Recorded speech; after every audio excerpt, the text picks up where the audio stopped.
আমাদের মাননীয় প্রধানমন্ত্রী কাজ করতে যান। দিস ইজ দ্য, আমি মনে করি একটা কথা বলে যায়, মনে কিছু নেই না, এই বাংলাদেশের মানুষ এই বর্তমান প্রধানমন্ত্রী তারেক রহমানের কাছ থেকে নিয়ে যদি দেশটাকে উন্নত না করতে পারেন, আর কোনো প্রধানমন্ত্রী এসে পারবে না। কেন পারবে না জানেন? কারণ আমরা ওনাকে ভয় পাই।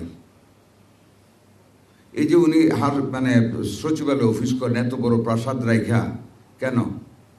এত মজা কি ওখানে অফিস করে আমাদেরকে নিয়মানুবর্তিতা শেখানোর জন্য। উনি অফিসে ওখানে বসা পড়তে আমরা কলজাত কেউ পানি দেয় না।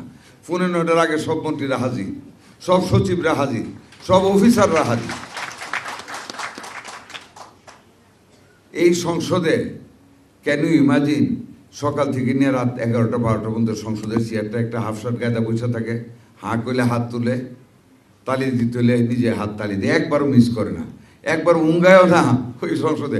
আমরা অনেক সময় উঙ্গায় যে গুম গুম ভাব হয়ে যায়, ওনার চোখে একবারও ঘুম দেখি না, এত পরিশ্রমী। উনি বসে থাকেন আমাদেরকে সংসদে পাংচুয়াল করার জন্য। উনিকে ক্যান্টিনে বসে খান আমাদেরকে অভ্যাস করানোর জন্য, যাতে করে আমরা মানুষের সাথে মিশি। উনি ট্রাফিক সিগন্যালে থামেন, এটা কিন্তু লোক দেখানোর জন্য না, আমরা যাতে অহংকার করে ট্রাফিক থামা অবস্থায় আমরা যাতে গাড়ি চালিয়ে না যাই।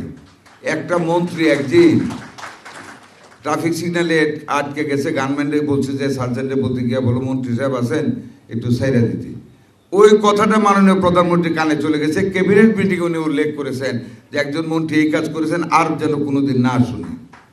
ই সো কেয়ারফুল, সে করতে চায় দেশের জন্য। কাজে এই সুযোগ যদি আমরা হারাই, আমরা যদি ওনাকে মেটিকুলাসলি ফলো না করি, আমাদের অপরাধ হবে। আমি একজন মুক্তিযোদ্ধা হিসেবে মনে প্রাণে বিশ্বাস করি দেশটাকে গড়ার একটা সুন্দরতম সুযোগ এসেছে। আপনারা সহযোগিতা করুন। আমাদের নেতা জনাব তারেক রহমান উদার হস্তে আপনাদেরকে দিবেন দেশের স্বার্থে। 70,000 কোটি টাকা দিয়েছে, প্রয়োজনে আরও 30,000 কোটি টাকা এই বছর উনি বাড়িয়ে দেবেন যদি আমরা পারফরমেন্স শো করতে পারি।